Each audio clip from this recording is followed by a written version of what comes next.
Bien, voy a volver a donde nos habíamos quedado con la pantalla.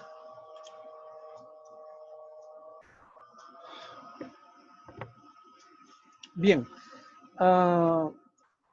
¿qué nos prueba el hallazgo de los manuscritos de Qumran? ¿Qué nos prueba? Nos confirma que el texto hebreo de la Stuttgartensia, que ha servido como base para las traducciones modernas ahora, ¿no? Es valedero y se corresponde en un total y completo porcentaje, 99 no importa si el 1%, pero es menos del 1%, por supuesto, con el texto consonántico, es decir, con lo que se ha recogido de la tradición. Por otro lado, Qumran, los hallazgos de Qumran, los manuscritos hallados en Qumran, confirma que hay una diversidad de textos consonánticos, es decir, son diversos los textos consonánticos mismos. Ahora voy a explicar al respecto, ¿no? En palabras de Trebol, ¿no? En palabras de Trebol, voy a pedir a Alejandrina que lea lo que estoy señalando aquí con mi cursor, con el cursor, ¿no? Alejandrina, ¿puedes leer aquí? A ver, los manuscritos del Mar Muerto atestiguan en la mayor parte de los casos un texto muy próximo al de los masoretas. En otros, la existencia de un texto hebreo como el reflejado por la versión griega de los 70, bueno, y muestran en ocasiones cierta unidad en con el Pentateuco samaritano. Bien, entonces, lo que se comprueba no es que a uno le parece, sino que lo que se comprueba es lo siguiente, que estos manuscritos encontrados en Qumran, ¿no? No son de, de un solo manuscrito del Antiguo Testamento, sino de varios.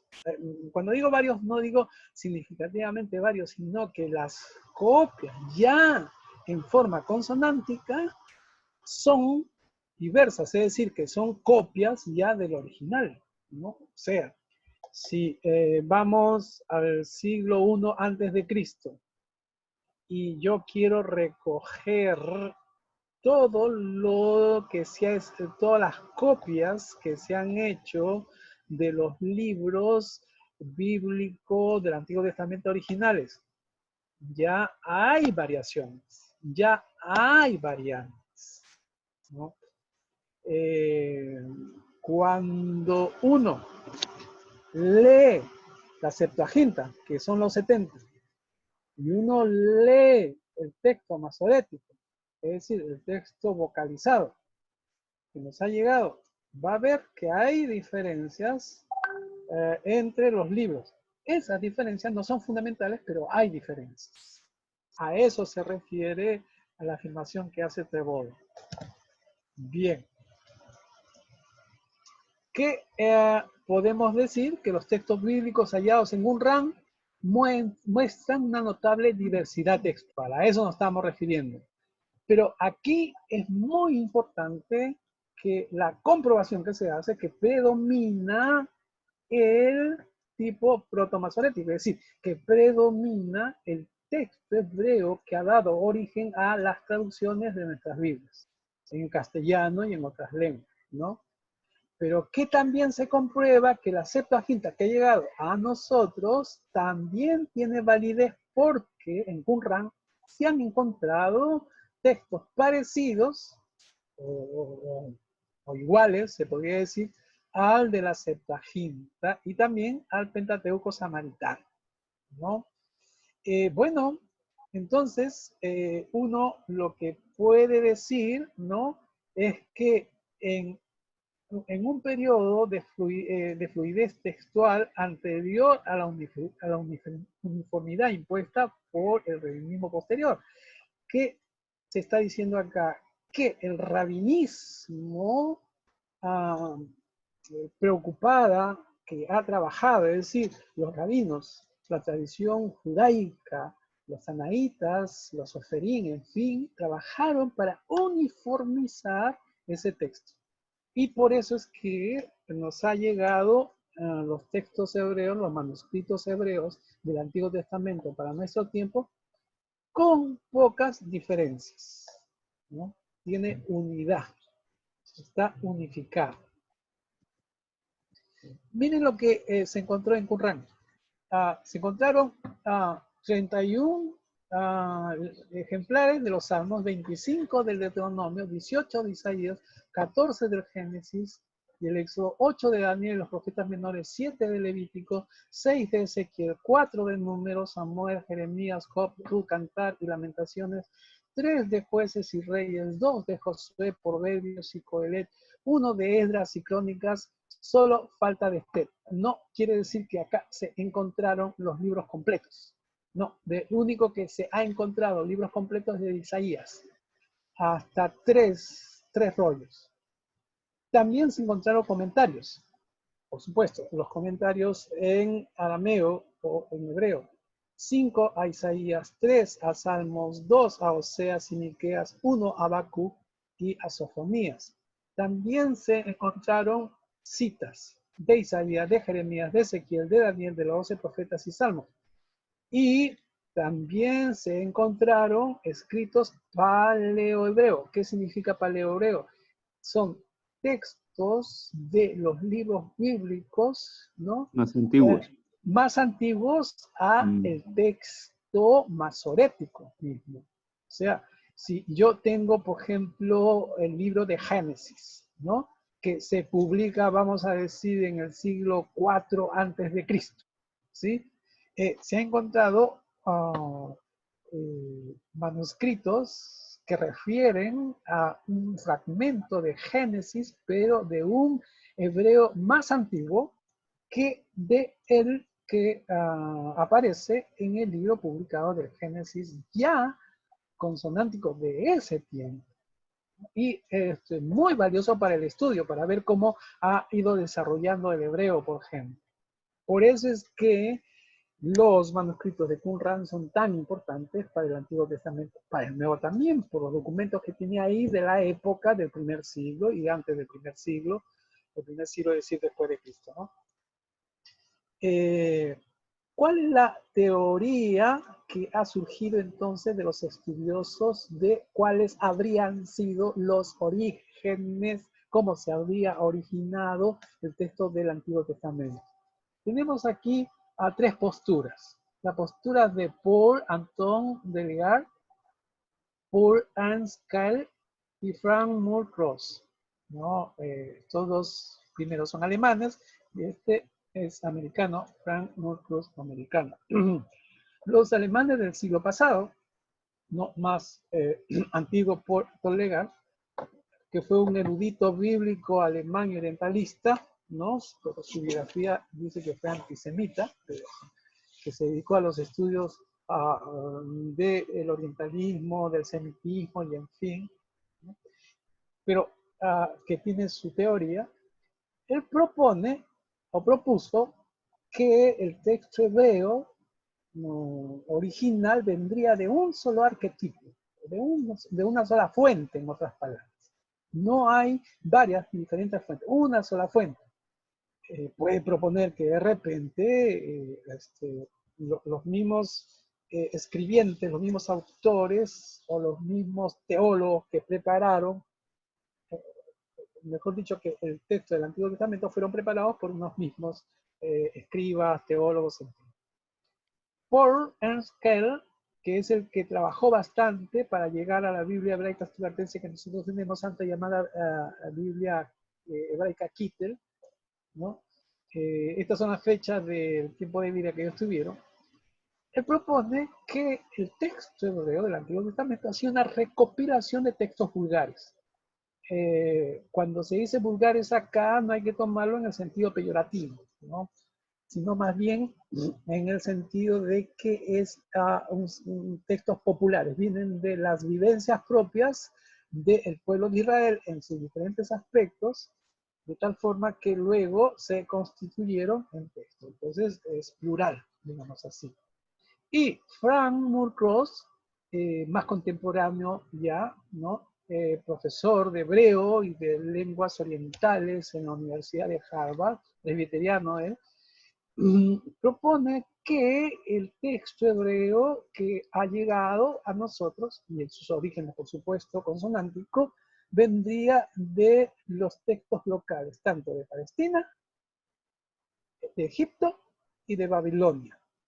¿Por qué Palestina? Evidentemente es el lugar del judaísmo, de los judíos, todo el tiempo en Israel, pero también con una diáspora a Alejandría, a Egipto, ya se conoce incluso desde la época de los patriarcas, y por supuesto babilónico por el exilio, y antes en su relación también del pueblo de Israel con los demás pueblos, pero principalmente del exilio babilónico, donde se quedaron muchos, así como Nehemías. Uno puede comprobar que Nehemías regresó a Babilonia, no se quedó a vivir en Jerusalén, por ejemplo, ¿no? Entonces, propone, estas son las propuestas del origen, no se puede decir más.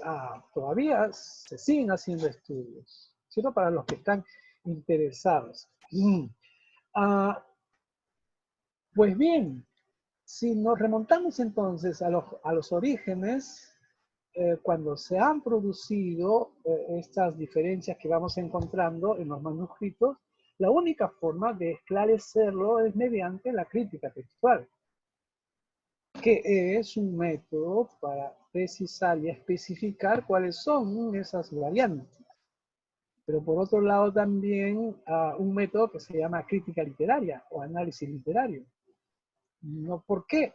Porque en determinadas piezas y libros, ¿no? Ya no se trata ya de variantes en sí mismas, sino que hay variantes, variedad entre en el mismo libro, en el mismo texto, ¿no? Y se comprueba que hay dos textos o dos ediciones diferentes en el mismo libro. Como que en un mismo libro habrían escrito dos o más, para ponerlo de una forma sencilla y entenderlo. Bueno, ahí tenemos entonces. Voy a salir porque ya terminó el... Y entonces tendríamos que precisar nuestro estudio sobre el original de la Biblia. En este caso estamos en el Antiguo Testamento, pero también tendríamos que hacerlo con el Nuevo Testamento. ¿Hasta aquí alguna inquietud, alguna pregunta? Dan, ¿pueden participar? Bien. Voy a compartir entonces el siguiente PPT, ¿no? Que tiene que ver ya con el Nuevo Testamento. Bien.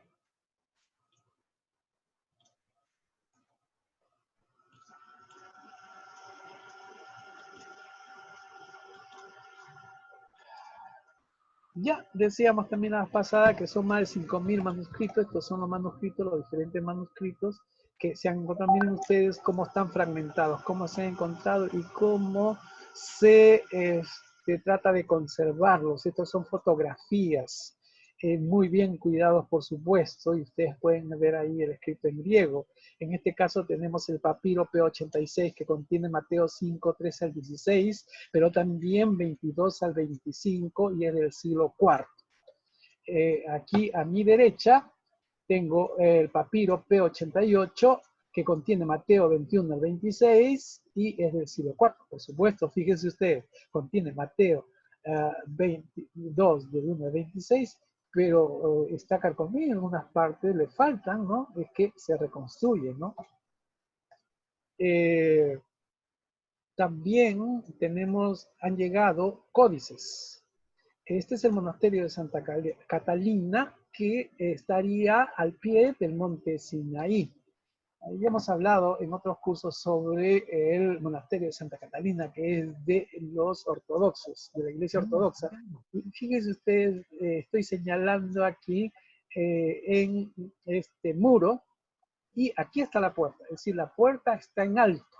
Si alguien quería entrar, le bajaban una cesta para subir, y solamente así, porque tenían que recordar, imagínense, está en pleno desierto. Y quien descubrió ahí un códice importante en el Sinaí fue von Tischendorf. Y él descubrió un códice al cual se le llamó después el código sinaítico. Y por la persistencia de Tischendorf, porque tuvo que visitarlo varias veces para conseguir ese códice, no directamente de ahí, sino que estos religiosos lo enviaron a Rusia y recién en Rusia lo pudieron conseguir por una transacción. Este es el códice sinaítico del Nuevo Testamento. Fíjense ustedes, ¿qué vemos ahí?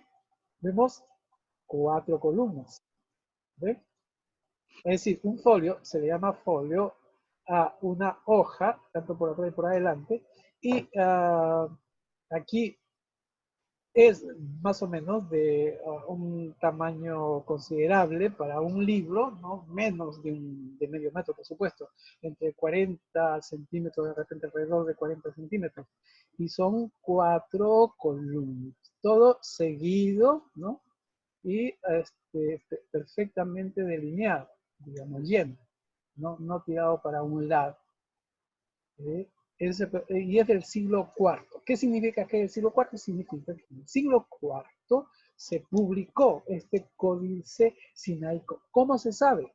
Se sabe por la ciencia de documentos antiguos que se llaman codicología, ¿no? De códice. En cambio, acá tenemos el Códice Vaticano, que es, permítame volver al anterior, el Códice Sinaico. Este es un códice. Después vamos a ver exactamente, pero no quiero desaprovechar ya que está en mente, este Códice Sinaico está en griego y aquí contiene el Nuevo Testamento, pero no solamente el Nuevo Testamento, sino también el Antiguo Testamento, es decir, esta es una Septuaginta.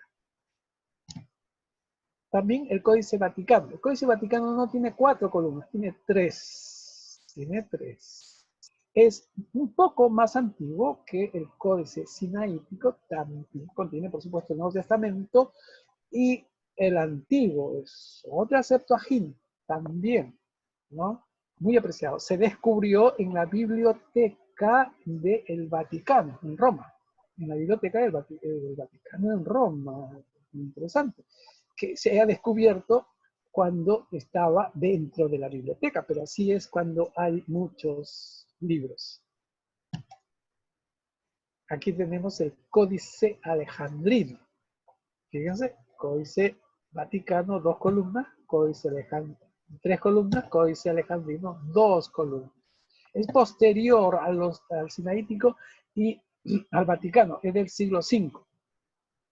Y ven, este es el final de un libro, por eso es que tenemos con un dibujo aquí, ¿no? Más anchas, porque son 2 nada más. También de un tamaño importante. En cuanto al largo, ¿no? Este es el códice Beza y el de San Efrén Rescripto. Y acá el códice de Beza, que es del siglo V, siglo VI. En este caso tenemos Juan 9, 14 a 15. Noten ustedes la grafía. Este es un griego uncial. ¿Qué estamos queriendo con el griego? Queriendo decir con el griego uncial, que es mayúsculo, es griego mayúsculo. Y si comprobamos en los anteriores, también es griego mayúsculo, claro que no está cerca, no lo podemos verificar, pero lo podemos en otro momento acercar, pero es mayúsculo, tal cual como el de Beza y el de San Efrén Rescripto. ¿Qué es un rescripto? es un escrito encima. A estos se le llaman palimpsesto y se le conoce también al San Efrem escrito o palimpsesto de Efrem, que es escrito encima de, de un, mejor dicho, que originalmente manuscritos, que es un códice, ¿no? De material cuero, los códices son de cuero, pergamino, que se escribió el texto del Nuevo Testamento, es del Nuevo Testamento, y para utilizar el material se borró el texto escrito del Nuevo Testamento. En este caso de 1 Timoteo 3, 9, 14, pero hay más. Y se escribió encima. Entonces, cuando lo han descubierto, ¿no? Se fijaron, tuvieron la delicadeza de ir viendo, pero por qué aparece en el fondo, y descubrieron que el fondo era un texto griego del Nuevo Testamento. Por eso se le llama palimpsesto. Bueno, tenemos en el conjunto los manuscritos minúsculos leccionarios, ¿no? Encontrados también. Lo que hemos visto son los códices. Y antes hemos visto fragmentos de papiros. Se han encontrado también para el Nuevo Testamento, dentro de esos más de 5.000 manuscritos, manuscritos minúsculos. Y también leccionarios, manuscritos leccionarios, por supuesto. Estos minúsculos se impuso la escritura minúscula, por eso minúscula en contraposición a la uncial o la mayúscula, ¿no? Se ha descubierto que la mayoría obedece a una misma forma de texto, a un mismo estilo de texto, al cual se le ha llamado bizantino, o también koiné, por decir común.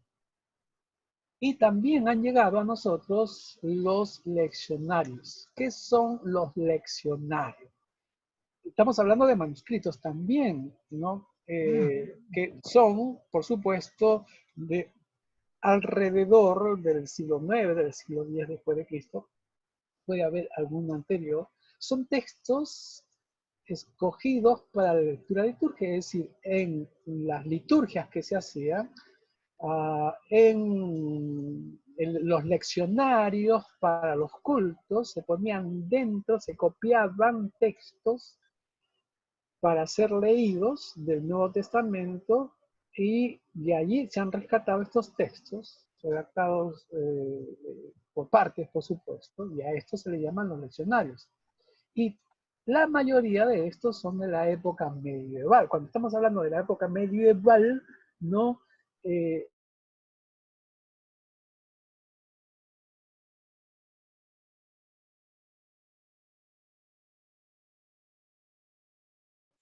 Y luego, ya en la época de la Reforma Protestante, ya tenemos las primeras ediciones del Nuevo Testamento griego. Y aquí tenemos una muestra de lo que fue el Nuevo Testamento griego de la Políglota Complutense, que fue patrocinada por Francisco de Cisneros. ¿Se acuerdan de la Políglota Complutense? ¿No? De ahí se ha tomado, y por supuesto, esto fue una recopilación que se hizo, una apuesta del Nuevo Testamento griego recuperada de algunos manuscritos y puesta recensionadamente en esta políglota, que es una Biblia antigua del Nuevo Testamento, pero en tomos, y ya se tenía listo este Nuevo Testamento en 1514, pero no se publicó sino hasta 1520. En 1514 ya estaba listo, pero se publicó en 1520. ¿Por qué? Por el permiso que tenían que dar dentro de las autoridades de la iglesia en ese momento, de la iglesia católica, ¿no? Pero Erasmo se adelantó y Erasmo publicó el Nuevo Testamento griego en 1516. Se cuenta y se dice que lo hizo por puesta de mano porque ya sabía que se había terminado el Nuevo Testamento griego complutense, pero su editor le apura para hacerlo y publicarlo primero, porque quien publicaba primero tenía la primicia, y eso es lo que fue y sucedió precisamente. Aquí está el Nuevo Testamento de Erasmo que publicó en el 1516. Y originalmente la primera edición lo hizo en griego y en latín. Griego y en latín, ¿no? Miren cómo le llaman. Novum Testamentum in, ¿no? Apóstol. Los títulos siempre estaban en latín y tenía que ver una figura más o menos que era del editor o del impresor. Bien. El Nuevo Testamento de Erasmo, publicado en el 1516, esta tuvo varias reediciones. Una de esas reediciones fue la que fue llamado el Textus Receptus, ¿no? Y ahí ustedes pueden ver 1633 en número romano, hasta 1633, ¿no? Y es la que editó Stieng, ¿no? Se sabe que es una refundición del texto de Erasmo y de la Complutense, pero se debe básicamente a partir de Erasmo, ¿no? Y esta la edición que le sirvió a estos hermanos que luego publican este Nuevo Testamento, al cual se le va a llamar, la de 1633, el Textus Receptus. Aquí donde aparece en la introducción que este es el texto recibido. Y de ahí se le llama Textus Receptus a este Nuevo Testamento. Las ediciones posteriores que uno puede encontrar incluso hoy mismo buscando son las de Tschistendorf, publicado en Leipzig, en Alemania, el Nuevo Testamento Graeque, la edición octava, o la de Westcott y Hort, ¿no? Ingleses ellos en Cambridge en 1881, o la de von Soden, ¿no? En Göttingen, en Alemania, en 1913, y las que ya han llegado a nosotros, que es la de Kurt Aland, Martin Black, Martini, Metzger y Wittgen. The Greek New Testament de las Sociedades Bíblicas Unidas, esta que esta es la tercera edición, ya hay una cuarta y hasta hay una quinta edición que uno puede comprar en las Sociedades Bíblicas, ¿no? La de Bover y Callahan, el Nuevo Testamento Trilingüe, se puede encontrar por la BAC. Lo ha publicado en 1997 y hay una tercera edición para los interesados en comparar el texto griego, castellano y latín. Solamente el Nuevo Testamento. Pero entonces, ¿qué ha hecho? ¿Cómo es que se han publicado estos Nuevos Testamentos? Es decir, ¿cómo se han confeccionado estos Nuevos Testamentos? ¿No? Con el estudio, con la investigación, ahora aplicado al Nuevo Testamento. Entonces, se ha buscado en los manuscritos griegos que han llegado, también en los latinos, y se le ha sometido a una crítica, la crítica bíblica, ¿no? Ahora, al someterlo a la crítica bíblica, con todos los estudios que hasta ahora, identificando el tipo de griego en que está, la forma, los materiales usados, la tipología, todas estas ciencias, se ha llegado al convencimiento que la única forma de estudiarlo, pero también así lo encuentran, es por familias, ¿no? agrupándolos por familia. Es decir, estos 5.000 y pico de manuscritos hay que agruparlos primero. Como que si sometemos a todos los manuscritos a un estudio y vamos a ver en qué se parecen. Y entonces se establece el tipo alejandrino, el tipo occidental, el tipo bizantino y el tipo cesariense, ¿sí? Voy a pedir, por favor, que copien en un papel, ¿sí? Lo que está aquí en la pantalla. Por favor, porque van a necesitarlo para el ejercicio que después vamos a hacer. Por eso es que deben copiar. ¿Sí? Pongan tipo alejandrino,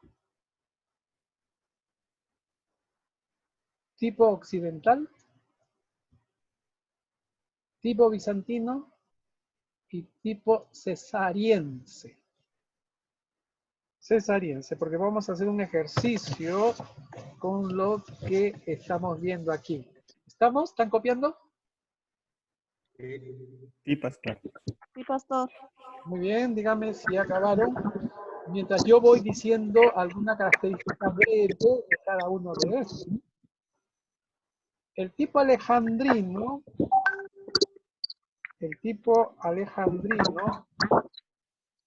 breve, austero, y a este tipo de texto pertenecen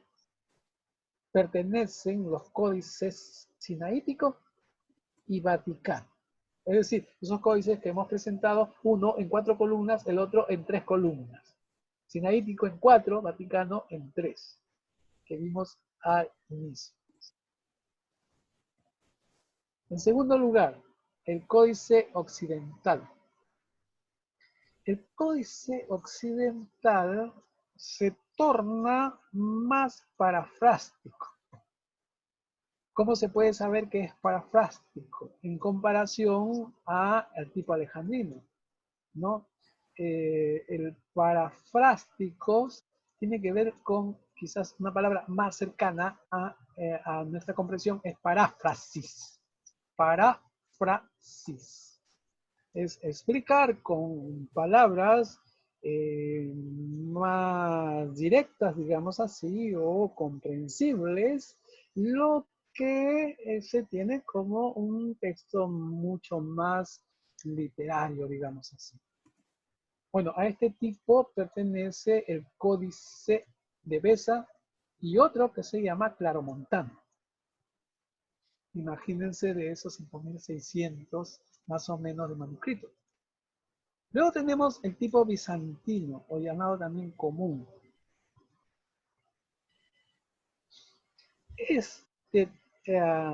Estos textos, estos manuscritos que estarían agrupados en el tipo bizantino, o koiné o común, su característica es que es un texto amplio, hay lecturas dobles, hay más glosas, se encuentran más correcciones, no, y se nota, se ve, no que se nota, sino se comprueba que generalmente aparecen en los manuscritos minúsculos. ¿Eso qué significa? Que son representados en estos manuscritos minúsculos que es del siglo IX, X posterior y posterior. Y muchos de ellos ya comenzando la Edad Media. Y luego tenemos el tipo cesariense, que tiene afinidad tanto con el alejandrino, características del alejandrino y características del occidental, pero con características propias también. Entonces, a partir de aquí es que se hace un estudio de estos textos, tanto en el manuscrito mismo, como en aquellos aspectos que tienen que ver más con cómo son presentados, en qué material, de dónde han sido encontrados. En esto es la crítica interna y externa. Bien.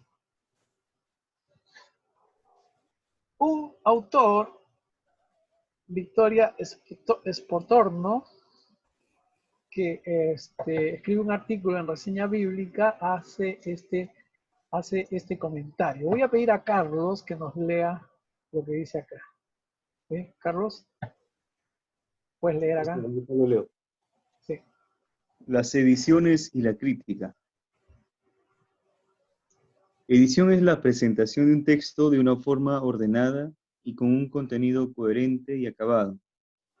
Existen dos maneras de editar un texto antiguo, la diplomática y la ecléctica.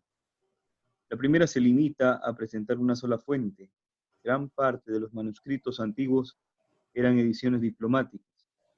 Y la segunda presenta un texto con lecturas tomadas de varios manuscritos. En cierta manera, los textos mixtos eran eclécticos. Estas dos formas de edición pueden ser críticas si, además del texto seguido, se presentan las lecturas discrepantes tomadas de otras fuentes, de manera que el lector pueda estar informado de las posibilidades que ofrece el texto y formar su propio criterio. Las ediciones críticas no se desarrollaron plenamente hasta el siglo XIX. Si bien ediciones como la de J. Wettstein en el siglo XVIII y en cierta manera los políglotas del siglo XVI habían preparado el camino. Gracias, gracias. Entonces, con todo lo que hemos visto, ¿qué podríamos concluir? Si hay varios manuscritos y de estos varios manuscritos hay que sacar un texto del Nuevo Testamento, uno solo, ¿cómo hago? ¿A cuál sigo? Pastor, ¿Cómo una hago? ¿A pregunta. cuál sigo? Acá la ¿Cómo? pregunta es, ¿cuál texto es confiable? Es toda. Sí, pero como compruebo que ninguno es perfecto, por decirlo de alguna manera, y todos tienen sus debilidades, por decirlo de esta forma, entonces, ¿a cuál sigo? ¿Qué hago? Entonces, esta es la propuesta. La propuesta es que sea un Nuevo Testamento diplomático ecléctico, ¿no? El ecléctico, ya hemos visto, tomo de varios manuscritos. Varias versiones. El diplomático, bueno, tomo de uno, me sirve como base y voy ajustando en algunos. Entonces, esta característica tienen los diferentes nuevos testamentos griegos que podemos encontrar en el mercado. Cuando digo en el mercado es en la librería, que podemos adquirir hoy en el mundo. ¿Sí? Ahora, ¿qué pregunta les surge?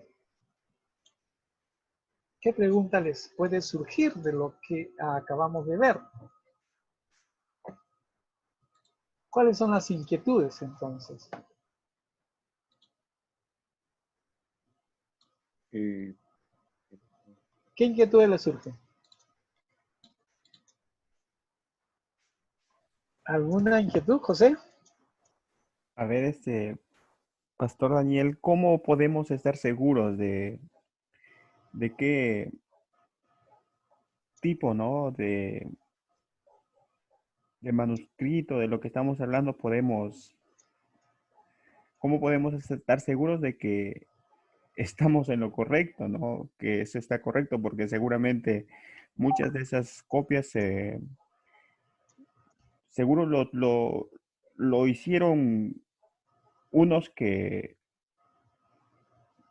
como por ejemplo, ayer estábamos hablando y me vino a la mente, por ejemplo, el código Da Vinci que estábamos hablando, que lo hicieron mal, un manuscrito que no, que está fuera total de contexto, ¿no? De la Fuera de la forma en época cómo del Nuevo escribieron. Testamento, ¿no? Claro, sí.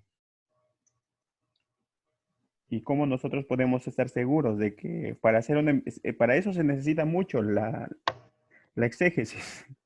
Claro, claro, de eso se trata precisamente, de valorar el estudio y la investigación de los textos de la Biblia. En este caso, estamos tratando del Nuevo Testamento. Y para esto, las ciencias bíblicas ya nos dan una metodología, pero por otro lado tengo que aceptar que tengo que aplicar las ciencias. No hay otra forma. Es más, el adelanto al que hemos llegado para tener Biblias es precisamente por las ciencias bíblicas. Lo que sucede es que no se le da el reconocimiento. Lo que sucede es que muy pocos conocen y saben que atrás de una Biblia hay toda una ciencia, que hay ciencias, y estas son las ciencias bíblicas. Los libros diferentes que uno accede, que uno compra en la librería, por más sencillo que parezca ese libro, pero que tiene que ver con Biblia, se vale de las ciencias bíblicas. Otra cosa es que no se reconozca, otra cosa es que se encubra, otra cosa es que no se quiera decir. Pero nosotros que estudiamos teología en un centro teológico como es el STEP, no podemos dejar de saber. Y tenemos que, a partir de la objetividad que significa el texto de la Biblia para el Antiguo y para el Nuevo, ¿no?, a hacer una exégesis con una interpretación acorde y adecuada para desarrollar nuestra misión, la misión que tenemos como creyentes, como cristianos, dentro del marco de nuestra denominación, de nuestra iglesia propia, llámese presbiteriana, bautista, nazarena, metodista, lo que fuera, ¿no? Debemos tomarlo muy seriamente, ¿no? No es que todos tenemos que hacer este estudio a profundidad, pero sí saber o tomar en cuenta qué está y que tenemos que tener una idea de qué se trata, ¿sí? De eso, esa es la razón por la que hacemos estos cursos. No pretendemos que todos ustedes sean especialistas. Ojalá todos vieran o fueran. Está abierto, por supuesto. Yo les animo a que sigan. Son jóvenes. Y el coronavirus va a pasar. Hagámoslo, ¿no? Hagámoslo. Ahora con las herramientas que tenemos, hay, la verdad que se hace, que se allana el camino de los que antes han estudiado, ¿no? ¿Alguien más quiere hacer un comentario al respecto?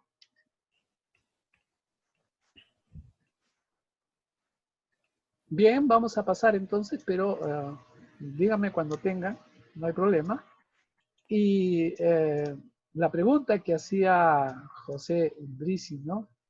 Pero, y bueno, ¿y cómo podemos hacer, no? Para estar seguros, ¿qué seguridad tenemos de cuál es el texto?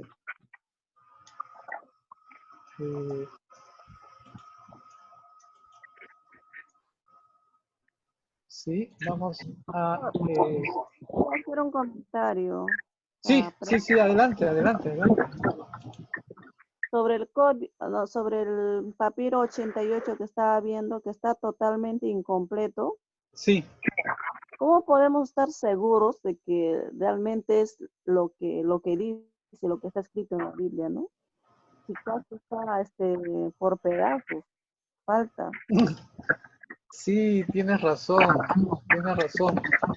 ¿Cómo? Yo entiendo la duda que vamos teniendo, ¿no es cierto? Yo entiendo. Pero lo que podemos decir es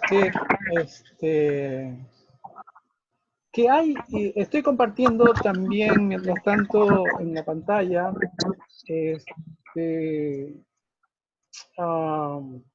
la continuación, ¿no? Pero decir lo siguiente, miren, quiero que nos pongamos en sintonía, ¿sí? Ponemos en sintonía es que pongan atención en lo que voy a decir y imaginémonos, que nos imaginemos. A ver, el cristianismo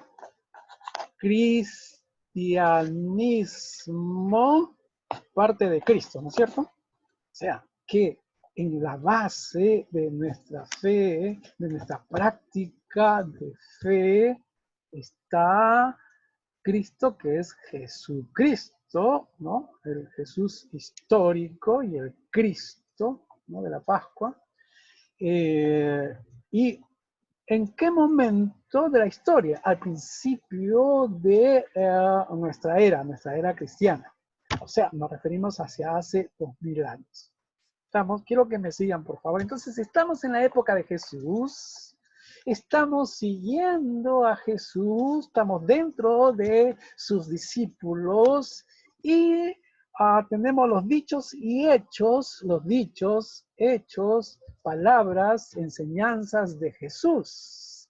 Muy bien, luego viene su pasión, su muerte y resurrección, y luego las primeras comunidades cristianas, cuando ya el Señor Jesús ascendió a los cielos, ¿no? Y viene Pentecostés, luego de 50 días. ¿Y qué es lo que sucede?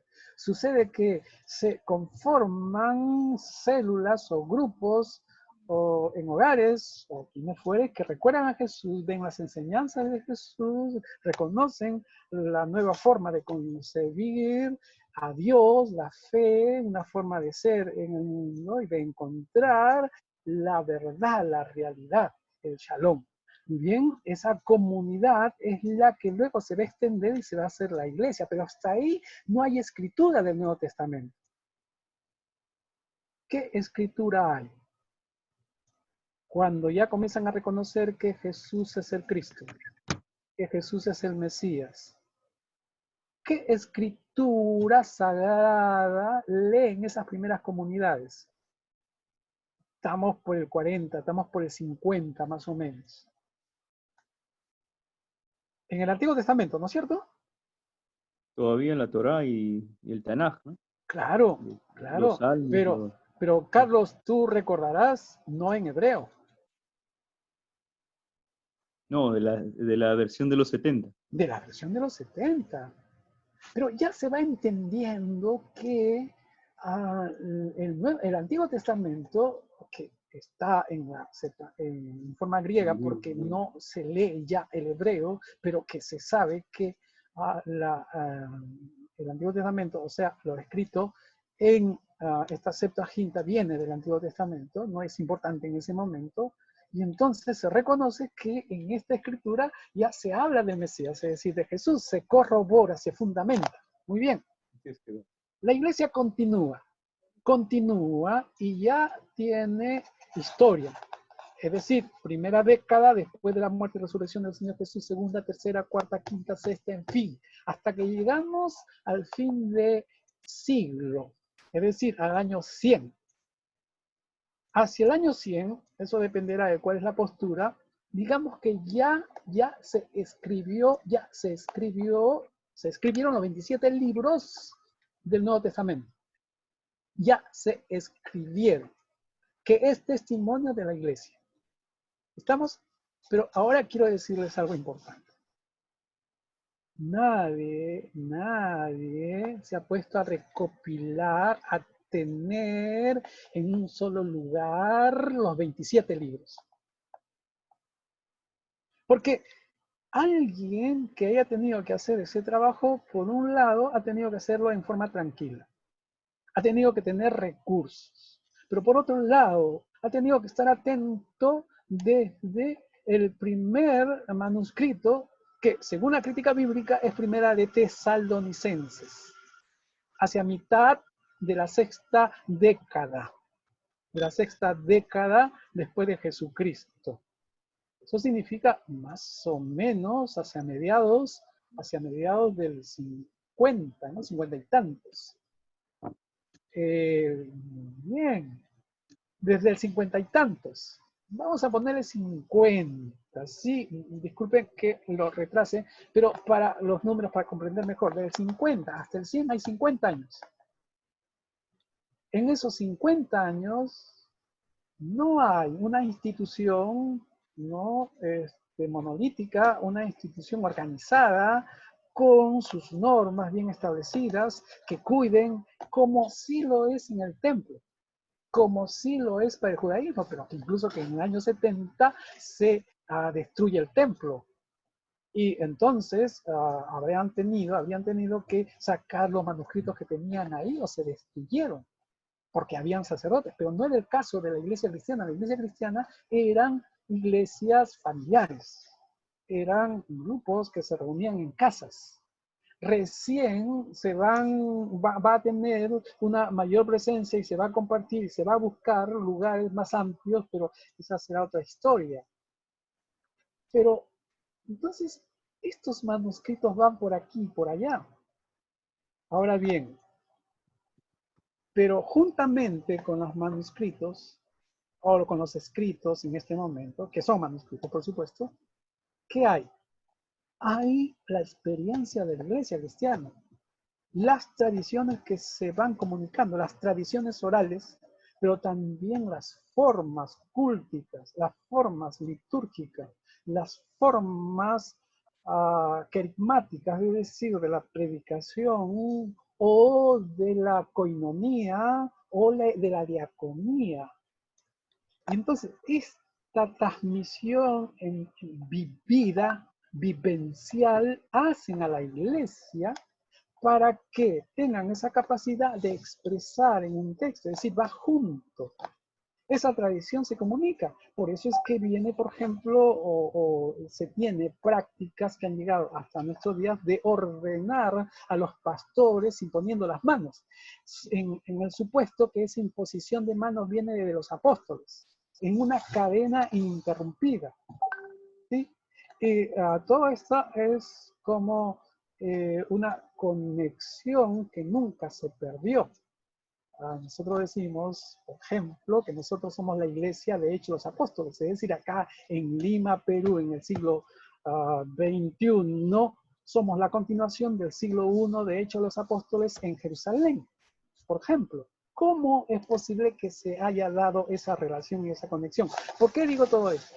Porque juntamente con el texto que se ha escrito, es decir, juntamente con los libros del Nuevo Testamento, no estoy hablando del Antiguo Testamento porque el Antiguo Testamento ya está en la Septuaginta, ¿sí? Ya se conoce lo que ahí dice, y leído desde Jesucristo, desde el mesianismo de Jesús, ¿no? Estos libros, manuscritos del Nuevo Testamento están aquí y allá. Bien, aquí y allá. La iglesia va creciendo primero en Jerusalén, luego en Judea, luego en Samaria y luego al norte, en Asia Menor, del cual tenemos testimonio en los primeros capítulos del Apocalipsis, que se habla de las 7 iglesias, por ejemplo, establecidas, pero también Hechos de los Apóstoles, de cómo Pablo había extendido. No está documentado, por ejemplo, la iglesia en Alejandría, o la iglesia en lo que ahora sería Irán, Irak, en fin, en la región persa, pero que también se constatan testimonios cristianos. Algunos dicen hasta en la India, pero bueno, ese es otro estudio ya. ¿Por qué digo todo esto? Porque hay una enseñanza, un entender de la fe que acompaña a estos manuscritos. Y entonces hay una interpretación ya que se entiende de estos textos y por lo cual se pueden reconocer cualquier texto en cualquier idioma que vaya surgiendo. Se sabe, por ejemplo, que a inicios del siglo II se escribían los textos del Nuevo Testamento. El Nuevo Testamento aparecía en latín. ¿Qué habían hecho? Habían traducido manuscritos griegos de libros indiferentes del Nuevo Testamento, dentro de 27 libros, a el latín de ese momento, de ese tiempo, libro por libro, es decir, de un libro sí, de un libro no. O sea, donde leían, comenzaron a leer la iglesia, que se le podría llamar una iglesia latina, donde ya en textos del Nuevo Testamento en latín, pero que habían sido traducidos de manuscritos griegos. Esos manuscritos griegos no han llegado, algunos sí. Tenemos, por ejemplo, el fragmento más antiguo del Nuevo Testamento del 124, creo, después de Cristo, que es el más antiguo. Es un pedacito de Juan, por ejemplo. No hay un texto o un manuscrito griego más antiguo, pero ese no es original, ese es copia de copia también. No ha llegado a nuestros días un autógrafo. Y entonces, ¿qué se podría decir? Que estos traducciones al latín, que se ha venido a llamar la Vetus Latina, más o menos estuvo y circularon con nuevas traducciones siempre hasta el siglo IV. Esa es la razón por la que la Iglesia en ese momento encarga a Jerónimo para que haga una versión latina con los rudimentos que en ese momento las ciencias bíblicas daba para hacer un buen texto a latín. Y esa es la que se llama la Vulgata. ¿Sí? Ahora, ¿qué textos habría tomado San Jerónimo? Se sabe de algunos, pero de algunos no, porque no han llegado. Pero después, hacia el siglo IV, se descubren los códices, perdón, hacia el siglo IV se escriben estos códices sinaítico, el Vaticano, son de ese tipo, pero no se descubren todavía hasta épocas posteriores, ¿no? En nuestra época, pero habrían circulado. No podemos saber. Entonces, con toda esta evidencia que les digo, es que todos los que se dedicaban, quienes se dedicaban a esclarecer el texto, sabían que se estaba cuidando y que el texto estaba cuidado y que sería lo cercano al original. Bueno, yo solamente puedo decir que esta es la obra del Espíritu. Nada más, no hay otra forma que ante tanta confusión, ante tanta dificultad, porque hay que tomar en cuenta las diferentes guerras y atrocidades que han habido en la antigüedad, ¿no? Algo así como el coronavirus, realmente. Solamente que estaba focalizado en una región, no estaba en todo el globo. Pero es muy difícil realmente, pero las ciencias bíblicas, la historia del texto, tanto en el Antiguo como en el Nuevo, nos ayudan, la arqueología y todas las ciencias que nos acompañan hasta ahora. No sé si respondo un poco, José, o los demás, si tienen alguna inquietud a lo que acabo de compartir, digamos, de explicar un poco, ¿no? ¿Algunos comentarios para seguir?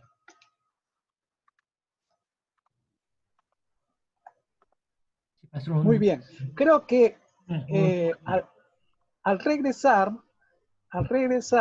porque vamos a hacer un corte aquí, un corte, nos toca el corte, sí, y al regresar vamos a comentar lo que acabo de decir y a ver si hay algún comentario y algunas preguntas. Vamos a hacer un corte aquí entonces y regresamos en 5 o más minutos, no más de 10.